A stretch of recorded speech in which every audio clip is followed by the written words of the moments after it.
Good morning, everyone. How are you doing? Morning. It's good to be in Enid. We were talking on the way out here how long it's been, so it's always great to be here. So I'm excited to see you. Thank you for your engagement in our transition to our new delivery system. My name is Ellen Bittner. I'm the CEO of the Oklahoma Healthcare Authority. I have with me today Taylor Rains, who is our State Medicaid Director. We're really excited to have you all here to engage to talk through our transition to SoonerSelect. So as you all know, we have some really amazing goals. We're really excited about this transition, improving health outcomes for Oklahomans, moving toward a value-based payment system and away from payment based on volume, improving beneficiary satisfaction. That's one of our biggest goals at the Healthcare Authority, is to always put our members first and make sure that they're getting the care that they deserve, containing costs through coordination of services, and then increasing cost predictability to the state. So we have with us here today for you to engage with some of our new partners. You'll get to talk directly with them a little bit later, but I wanted to recognize them as they're here. So kind of looking around the room, you might wave or stand up when I call your groups. We have DentaQuest for our dental plan. They're over here. Liberty Dental, same right opposite. And everyone's partners here. They're not sitting on the opposite side. Particular reason. And then for our medical plan, we have Aetna Better Health. I think it's our purple folks over here. Humana Healthy Horizons, Oklahoma Complete Health. There you all are. And then Oklahoma Complete Health also serves kind of dual hatted for our children's specialty programs. We're really excited to have you all here to get to know each other and talk about your needs as providers. Is most everybody in here a provider? Want to make sure we understand who we're talking to. Yes. Okay, sounds great. Well, thank you so much for being here. One of the things that, while managed care isn't necessarily a new program nationwide, as you know, we follow over 40 other states transitioning. One of the things that Oklahoma has done that is really unique, I think, is involve providers in the governance process of these plans.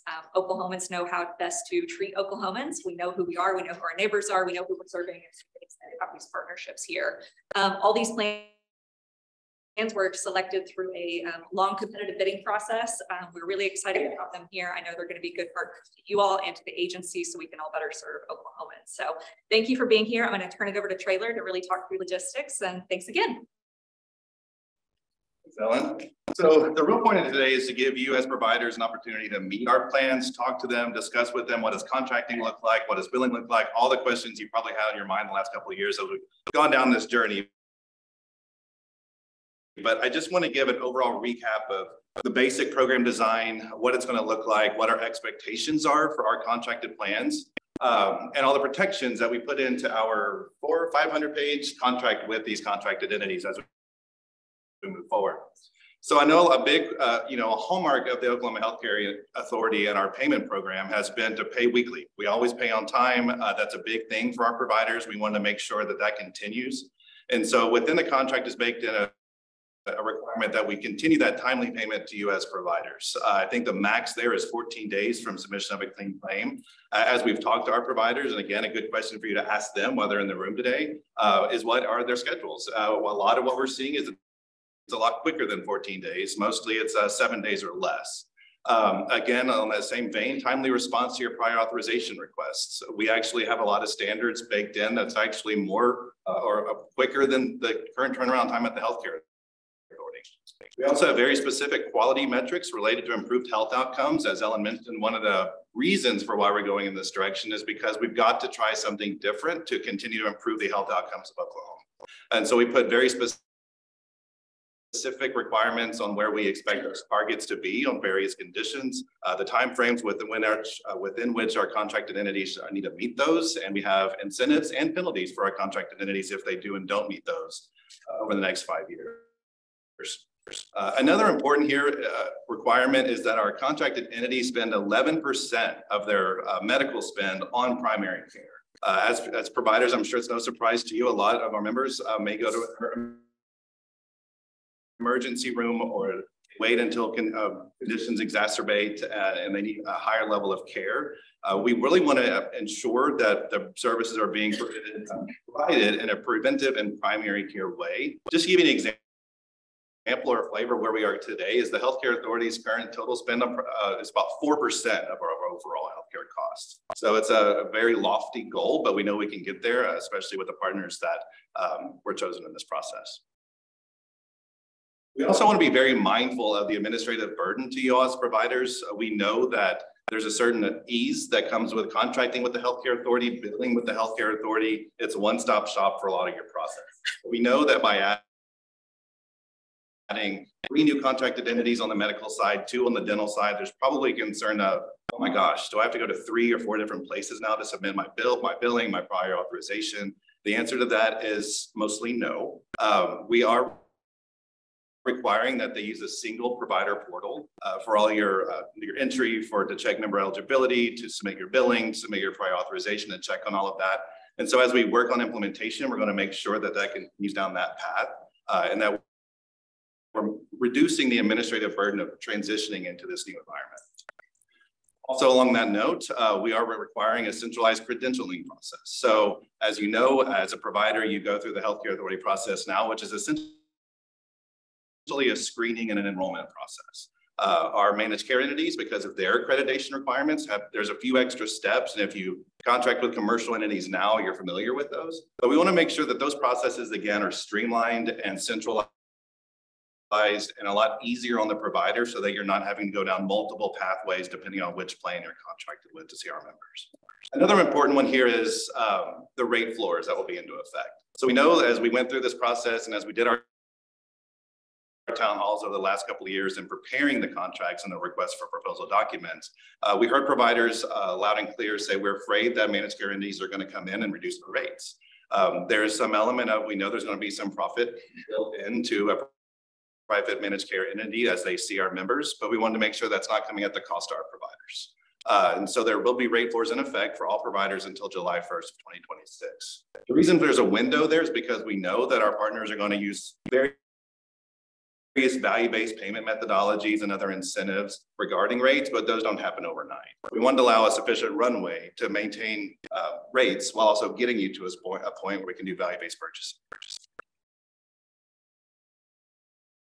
All right, quick reminder on who are we talking about? Who are the folks that are covered as we go to SoonerSelect? There's about 2 to 3 different slides on exactly who this is, but the overall is it's everyone except our age blind disabled population, members being served by home and community-based waiver services, and our American Indian and Alaska Native population is voluntary. So they can opt into SoonerSelect if they so choose, but they will not be mandated like the other populations. Ellen also touched on this, but we do have one children's specialty plan that's operated by Oklahoma Complete Health, and it will serve the needs of our kiddos that are in the custody of child welfare and juvenile justice services. And so there will be a single statewide plan for them, and so they will be automatically enrolled into the specialty plan. Excluded individuals, the ones that I mentioned are dual, those Medicare, Medicaid eligible. And when I say they're excluded, all that means is they'll still be administered and monitored by the healthcare authority. So claim submissions, prior authorization, all those processes that you're used to now, if you serve those members, will continue to go through the healthcare authority process. All right, covered benefits. The long and the short of this is if we cover it today in our Sooner Care program, it will be covered by our contracted entities. We say, and then some. So that's the floor, that's the baseline. So the value also of going to this model is that our plans have the flexibility where we do not to provide value added services. So these are services that we know impact a person's overall healthcare, like social determinants and things that we can't currently provide in a fee-for-service system because CMS doesn't allow for it in our current model, but our partners can. And so we're already starting to see information from our plans on what these value-added benefits will look like, how they'll benefit our members. And this will also be a vital part of how our member chooses a plan to make sure that the value-added benefits that may be important to their family are included in one plan and maybe not another. And to that, we will have a trained member services staff between us and our contractors to make sure that when members call, we cannot suggest a plan. We cannot, put them in a certain, we can't put them in a certain direction, but we can give them the knowledge they need to make that decision for them and their family. So we'll be able to answer questions about what does Oklahoma Complete Health offer, what does Humana Healthy Horizons and Aetna Better Health, for example, and how they differ, and walk them through that process.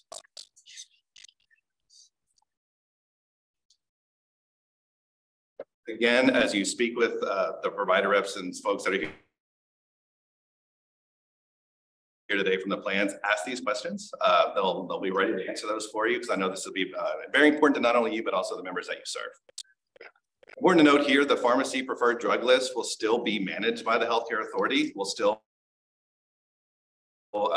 manage that process, give that drug list over to the plans to administer. All the rebates for those pharmaceutical products will still accrue to the benefit of the healthcare authority and not our plans.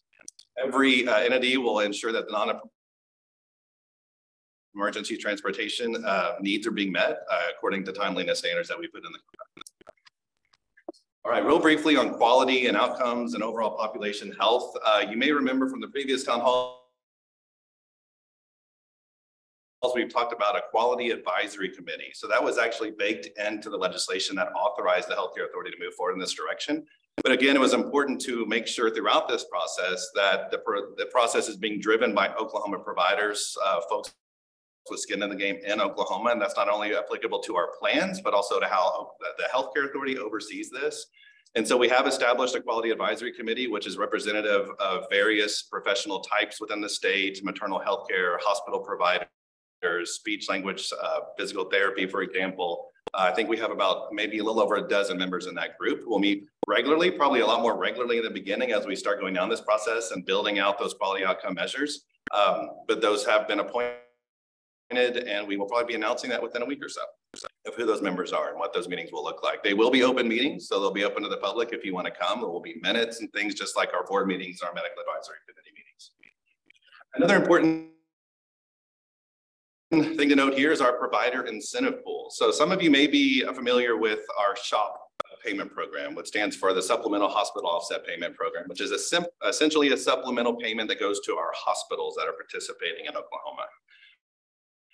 In addition to that, we had legislation a year and a half ago that directed us to use about $100 million out of this SHOP pool to give back to our community providers, not just hospitals. So this can be primary care physicians, specialists, behavioral health providers, all those members in the community that serve our members in a multidisciplinary way.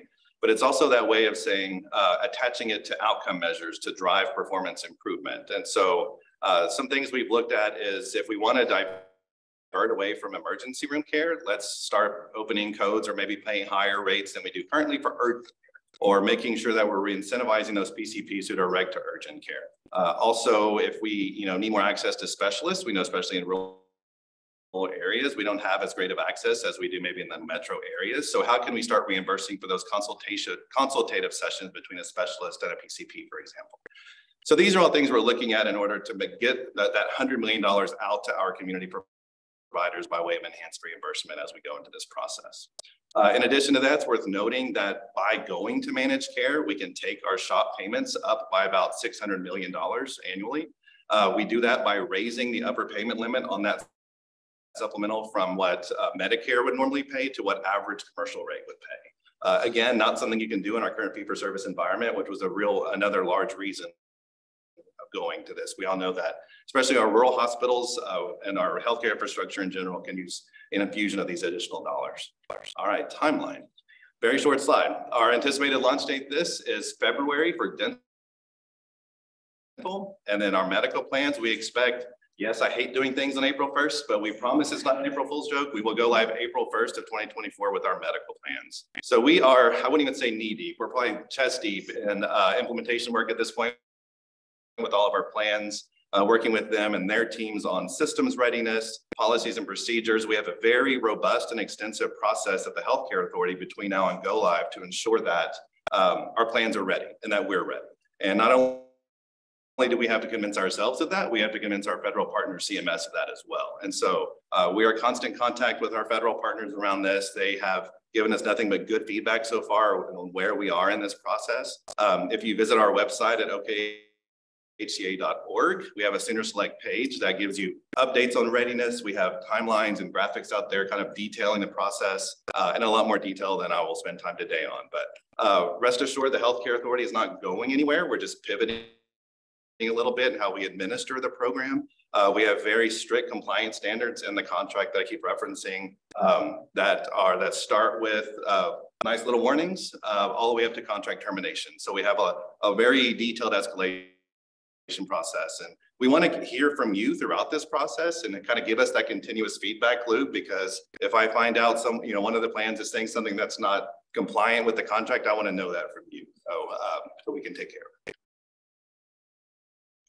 All right, I won't spend any much more time going over the slides, but happy to answer any general questions you may have as a provider before we introduce you to our plan partners. On the membership cards that the center members will have, will they look different for each of the three companies? Or will they all look the same? I mean, right now we have that problem on the Medicare side and Medicare managed Medicare, because the cards look exactly like traditional Medicare. It's a real pain in the neck when you go try to query eligibility. So they will be specific to the plan that so if they were with Oklahoma Complete Health, for example, they will have a Complete Health card. Now, if I recall, they're co-branded, and so they will have the Healthcare Authority logo on there, so you'll know that they're a SoonerCare member.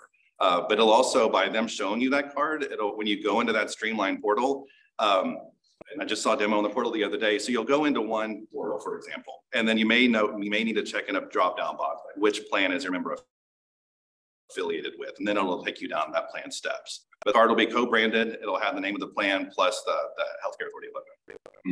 You mentioned the quality committees that are going to be there with provider involvement. How are those committees going to be created? Like, who's going to have input in that? Are they all governor appointed? Are they association appointed? Good question. So again, it's about 12 to 15 individuals. So where association existed in a certain space, we did get recommendations from the associations. Where we saw gaps, we kind of consulted trusted stakeholders for recommendations there. They're not appointed by the governor and legislature. They were association, just more community-based members. Okay. So like I said, we just finalized vetting for that because we've had names for a while, but we wanted to make sure that we had awards in place and that there weren't conflicts from the folks that have been recommended, and we didn't want them to be affiliated with a plan, for example. There are places that we can see which associations. So I'm president of the Oklahoma Osteopathic Association. So half our positions in the state, we weren't consulted at all in any member recommendations. And you might remember, there was a call for nominations probably, I think 9 months ago or a year ago at this point, where we publicly put that out where anyone could either nominate on behalf of an association or behalf of themselves or a hospital. Like a general public comment then, or was that specifically reaching out? See, for a lot of our other advisory panels, there's specific like OSMA nomination, OOA nomination. So there weren't specific nominations listed in statute that had to come from the associations, but we communicated the nomination and the portal to make nominations through all of the associations and all the licensure boards. So they were aware. And to add to that, I will say this is not a be-all and all this committee is. We want to hear feedback from all provider groups. We know that, at certain tables, there's just not enough seats for everyone, of course, but we want voices to be heard. So please, send representatives to those meetings, reach out to me ahead of time. So myself and our chief quality officer lead those meetings. And so we're happy, as with all committees, these are supposed to be representatives of the fields in general. So we don't want it to be locked down to a specific few to have input for sure.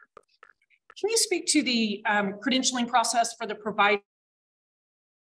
For example, if a provider is already credentialed with one of these three plans or all three plans, do they need to go back through the full credentialing process as part of this specific network? Or is there any information that can be shared from that, say, Aetna, or that new Aetna credentialing process? I'm thinking it's going to be overwhelming on our part to try to get hundreds of people credentialed, and it's going to be way overwhelming on their part to try to process everybody. Yeah, and great question to ask those plan representatives. But I will say in general, and talking to some of the plans, that there can be, so if you're already in an Aetna network, for example, I think it's safe to say you could be deemed over on the Medicaid side. I'm looking for some head nods and I'm seeing them. But it's important that you're also a Medicaid provider, so that, of course. And so if all those things line up, it can be an easy deeming process. We're still working through what the logistics look. Let's say you're brand new to provider to Medicaid and the plans. That may look a little different, but we are working to make it sure that that's as seamless as possible for all three plans. So hopefully a determination can be made at the CBO level that's configured with all the plans and accepted. Sorry. Can you walk us through the process that our patients will go through or families will go through to choose? Yes, great question. So beginning in about November, we'll start sending out notices to our members saying we're transitioning, here's the timelines for that. And keep in mind, they're going to get a couple of different notices for dental and medical. There's been multiple reasons for us doing dental first. One of which has been turned out to be a good thing. We're seeing a lot of lessons learned. And so we want to it's a smaller benefit, not less important, it's just smaller. And so it's easier to manage kind of as our first to go down the pike. And so what we're hopeful is when the members get those dental notices, they will kind of have a practice run on how to sign up for a medical plan. But yes, we'll start sending notices out in November. And then we will have our member services staff trained to answer questions. We'll have a very robust website with the value-added benefits and such. I will say nationally, we're expecting probably less than 25% of our members to actually make an active choice. And so at that point, and that's just from a national experience, what other states have seen as they've gone through this process. And so what will happen then is if we don't have an affirmative decision from a member on which plan, we will do a very simple round robin algorithm, auto assignment algorithm. And so at that point, they'll get a notice saying you have been aligned with Humana Healthy Horizons, for example. And we'll do that based on keeping families together. And then we'll also look at who their most recent primary care provider was and ensure that that PCP is aligned with the plan that we're assigning them to. Because really our goal in this whole process is to minimize disruption for everyone involved. And so at that point, there's going to be a certain time frame, I want to say 90 days, that member will have an opportunity to say, I don't want to go with you, man. I want to choose another one. And then they will have that option of changing to another plan during that grace period. After that point, though, they're going to be locked into open enrollment the next year. That answer in general. So on that note, I'm in behavioral health. So in our facility, we help a lot of people sign up. Will there be resources that my providers and stuff in my agency, I can give them in order to assist these people? Because when you said keeping families together, that's not even what my clients would just be just whatever. But just those keynotes and those points and something to walk us through the process, because they've got the process down for how it works now, but they're not going to in the future. Right. And so, yes, so we are building out our website for that. And we'll have pamphlets and other correspondence that describes the process. But to your point, I'm looking at comms. We can look at how we can create more handouts for our providers, or a lot of times what we do is create a toolkit that the provider can go download and print off. But again, it's also going to be really important as our plans send provider reps into the community that you're working with them, getting their pamphlets and allowing the members to choose based on information known to them which plans best for them. I hear you say that you are not going to do delegated credentialing. As in? Like a big physician group? Oh, no, we would also allow that, yes. So if you have a large hospital system that maybe does delegated credentialing already in the commercial space, we would totally allow it. Will you continue telehealth as it is? Yes. So the floor and the baseline, if you will, is what we cover today and how we cover it. That goes along to our plan partners. Now we're seeing a lot more opportunity to maybe open some things in certain areas. But yes, as we cover today, it would be. One thing I'd like to see you change, back to behavioral health. Right now on the inpatient behavioral health units, will not allow telehealth for initial visits